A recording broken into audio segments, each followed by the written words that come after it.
안녕하십니까? 인생의 깊은 지혜와 통찰을 나누는 시간입니다. 혹시 칠흑 같은 어둠 속에서 홀로 외롭게 울부짖어 본 적 있으신가요? 하나님을 향해 간절히 기도했지만 그분의 침묵만이 메아리처럼 돌아온다고 느꼈던 순간은 없으셨나요? 내 삶의 모든 문이 닫히고 희망의 빛 한 줄기 보이지 않는 절망의 골짜기에서 하나님, 대체 어디에 계십니까? 라고 물어본 적은 없으십니까? 오늘 우리는 성경 속 두 인물의 이야기를 통해 바로 그 하나님의 침묵 속에 숨겨진 깊고 놀라운 섭리에 대해 이야기 나누고자 합니다. 이 이야기가 당신의 마음에 작은 위로와 새로운 희망의 불씨가 되기를 소망합니다. 본격적인 이야기에 앞서 오늘 이 메시지가 여러분의 소중한 누군가에게도 힘이 될 것이라 생각되신다면 공유를 통해 주님의 은혜를 나누는 통로가 되어주시길 부탁드립니다. 저희 채널을 구독해 주시는 것 또한 저희가 계속해서 이 귀한 이야기들을 전하는 데에 큰 힘이 됩니다. 이 시간 말씀을 듣는 여러분 모두에게 하나님의 크신 평강이 함께 하시기를 기도합니다. 성경에는 인간이 겪을 수 있는 모든 고난의 상징과도 같은 한 남자가 등장합니다. 그의 이름은 욥입니다. 그는 동방에서 가장 큰 부자였고 신실한 믿음의 소유자였지만 하루아침에 모든 자녀와 재산을 잃고 심지어 온몸이 병들어 고통받는 신세가 되었습니다. 그 극한의 고통 속에서 욥은 이렇게 절규합니다. 욥기 23장 8절과 9절 그리고 10절의 말씀입니다. 그런데 내가 앞으로 가도 그가 아니 계시고 뒤로 가도 보이지 아니하며 그가 왼쪽에서 일하시나 내가 만날 수 없고 그가 오른쪽으로 돌이키시나 배울 수 없구나. 그러나 내가 가는 길을 그가 아시나니 그가 나를 단련하신 후에는 내가 순금같이 되어 나오리라. 참으로 가슴 아픈 고백입니다. 욥은 말합니다. 내가 희망을 찾아 앞으로 나아가 보아도 하나님은 그곳에 계시지 않았습니다. 혹시 과거에 무슨 잘못이 있었나 뒤를 돌아보아도 그 이유를 찾을 수 없었습니다. 왼쪽으로 고개를 돌려 세상의 다른 방법들을 찾아 헤매어도 그분을 만날 수 없었고 다시 올바른 길이라 믿는 오른쪽으로 돌아와 걸어가도 그분의 임재를 느낄 수 없었습니다. 마치 사방이 꽉 막힌 벽에 갇힌 듯한 심정이었을 겁니다. 앞으로도 뒤로도 왼쪽으로도 오른쪽으로도 나아갈 수 없는 완전한 고립감. 하나님이 나를 버리셨다는 생각, 그분의 사랑과 관심에서 완전히 멀어졌다는 끔찍한 절망감. 어쩌면 지금 이 순간 욥과 같은 마음으로 힘겨워하는 분이 계실지도 모르겠습니다. 가족을 잃고 건강을 잃고 재산을 잃고 소중한 친구들마저 등을 돌린 상황. 욥은 자기 삶의 모든 좋은 것을 잃었습니다. 그리고 마침내 그는 하나님마저 잃었다고 느꼈습니다. 이것이야말로 인간이 경험할 수 있는 가장 깊은 바닥일 것입니다. 하지만 이 모든 절규 끝에 욥은 위대한 신앙의 고백을 터뜨립니다. 그러나 내가 가는 길을 그가 아신다. 나는 지금 내가 어디에 있는지, 내일 무슨 일이 일어날지 전혀 알 수 없지만 하나님께서는 내가 걷는 이 모든 길을 알고 계신다는 믿음, 그리고 이 모든 시련의 시간이 끝났을 때 나는 불순물이 모두 제거된 순금처럼 더욱 순결하고 강한 믿음의 사람으로 거듭날 것이라는 확신. 이것이 바로 욥이 붙잡았던 희망이었습니다.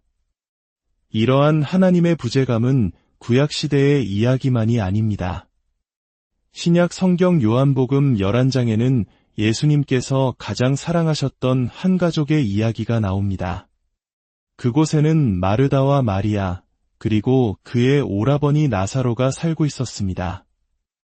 예수님께서는 시간이 나실 때마다 그들의 집에 들러 함께 식사하시고 깊은 교제를 나누셨습니다.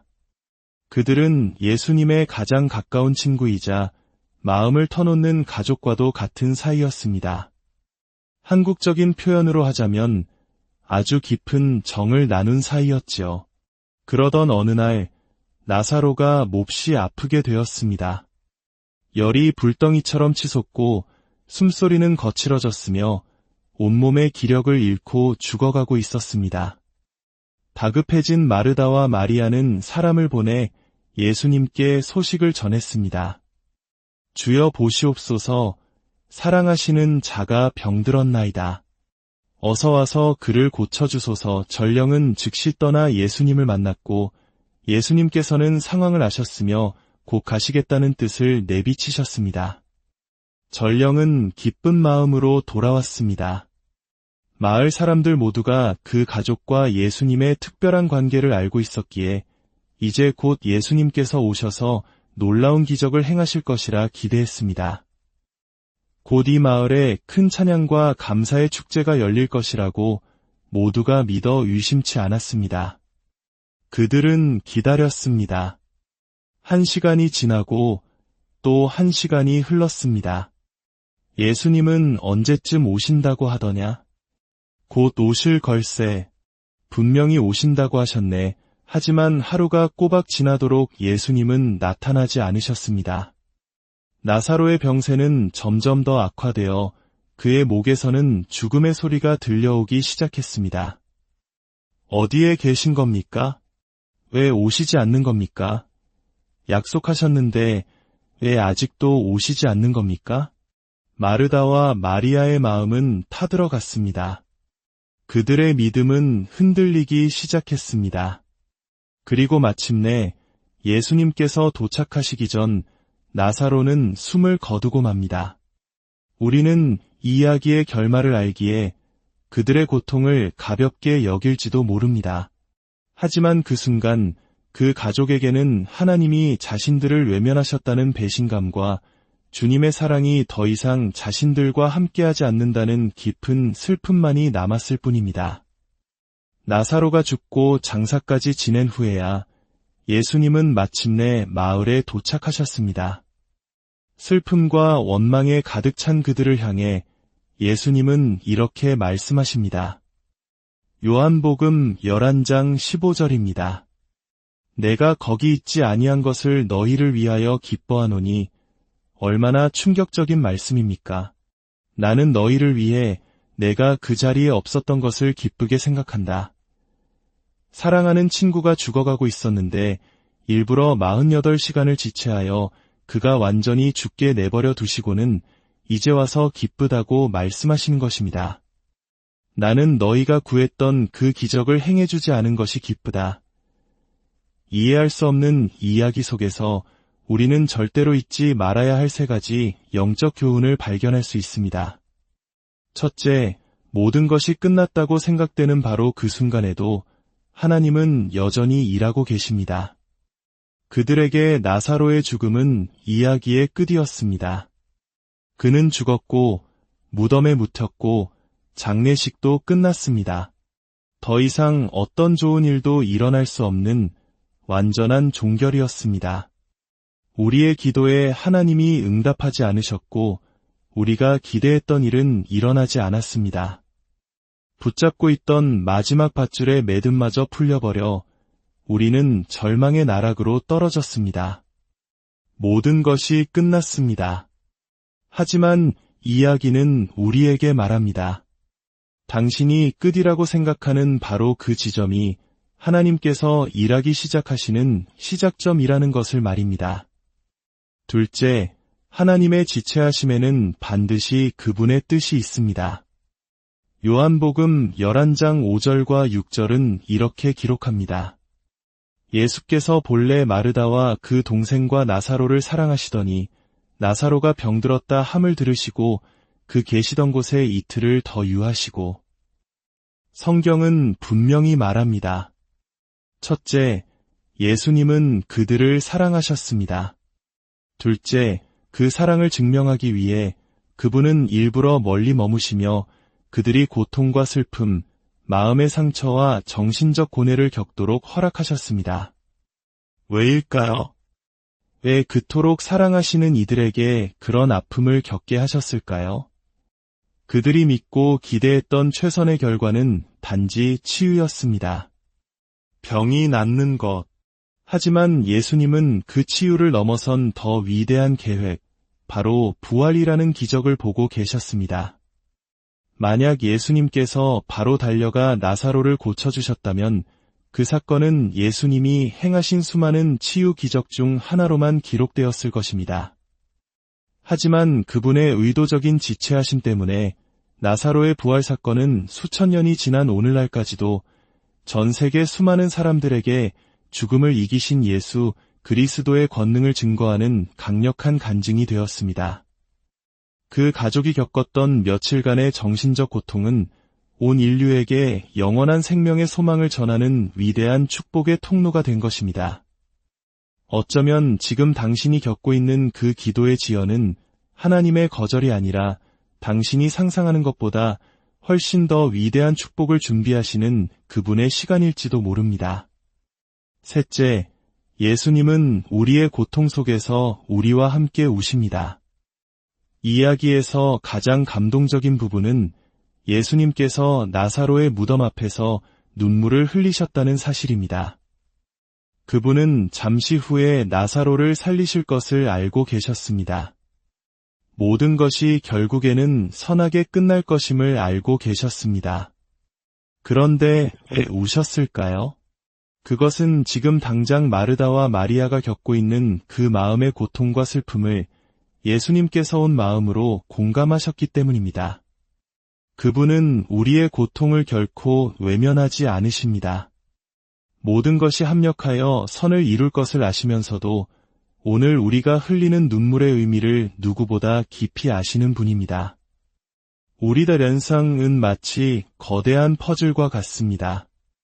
때로 우리는 퍼즐의 한 조각을 집어들고 말합니다. 이해할 수 없는 고난, 감당하기 힘든 상실, 응답받지 못한 기도라는 이름의 조각들 말입니다. 우리는 그 조각을 이리저리 맞춰보려 하지만 도무지 맞는 자리를 찾을 수 없습니다. 그래서 소리칩니다. 이 조각은 맞지 않아. 이건 실수야. 어떻게 선하신 하나님이 내 삶에 이런 조각을 허락하실 수 있지? 하지만 기억하십시오. 아직 퍼즐이 다 완성되지 않았기 때문에 그 조각이 맞지 않아 보이는 것뿐입니다. 언젠가 우리가 주님 앞에서 우리 인생이라는 퍼즐의 완성된 그림을 보게 될 때 우리는 비로소 깨닫게 될 것입니다. 아, 그토록 아프고 이해할 수 없었던 바로 그 조각이 이 위대한 그림을 완성하기 위해 꼭 필요한 핵심 조각이었구나. 그렇습니다. 하나님은 모든 것을 알고 계십니다. 그분은 당신이 가는 길을 아십니다. 그리고 그분은 당신의 이름을 아십니다. 당신의 머리카락 숫자까지 세시고 당신의 지문 하나하나를 아시는 분입니다. 그리고 그분은 당신을 위해 놀라운 계획을 가지고 계십니다. 시련이 끝났을 때 당신은 불순물이 모두 걸러진 순금처럼 빛나게 될 것입니다. 이제 잠시 눈을 감고 기도하는 시간을 갖겠습니다. 혹시 오늘 말씀을 통해 그 구원자이신 예수님을 만나고 싶다는 마음이 드신 분이 계십니까? 저도 욥과 같이 마르다와 마리아와 같이 제 삶의 모든 조각을 선하게 맞춰주시는 그 주님을 믿고 싶습니다. 저를 위해 기도해 주세요. 라고 고백하기 원하시는 분이 계시다면 마음으로 함께 이 기도를 따라 해주시길 바랍니다. 주 예수님, 저는 죄인입니다. 오늘 말씀을 통해 주님께서 제 삶의 주인이심을 고백합니다. 제 모든 죄를 용서하여 주시고 저를 구원하여 주시옵소서. 제 이름을 어린 양의 생명책에 기록하여 주옵소서. 주님의 거룩한 검으로 주님을 닮지 않은 제 안의 모든 것을 끊어주시고 저를 자유롭게 하소서. 제가 자격이 있어서가 아니라 오직 저를 사랑하시는 주님의 은혜로 이 모든 것을 받습니다. 제가 가는 길을 아시는 주님, 제 이름을 아시는 주님, 저를 용서해 주셔서 감사합니다. 이제부터 제 삶을 주님께 드립니다. 예수님의 이름으로 기도합니다. 아멘. 이 기도를 함께 하신 모든 분들을 하나님의 가족이 되신 것을 진심으로 환영하고 축복합니다. 오늘의 이야기는 우리에게 상기시켜줍니다. 가장 깊은 침묵 속에서도 하나님께서는 가장 위대한 명작을 빚고 계시다는 사실을 말입니다. 당신이 가는 그 길을 주님께서 아신다는 믿음으로, 그리고 모든 시련이 지난 후에 순금처럼 나오게 될 당신의 모습을 기대하며 이번 한 주도 담대하게 살아가시기를 바랍니다. 여러분과 여러분의 가정 위에 하나님의 풍성한 은혜와 축복인을 함께 하시기를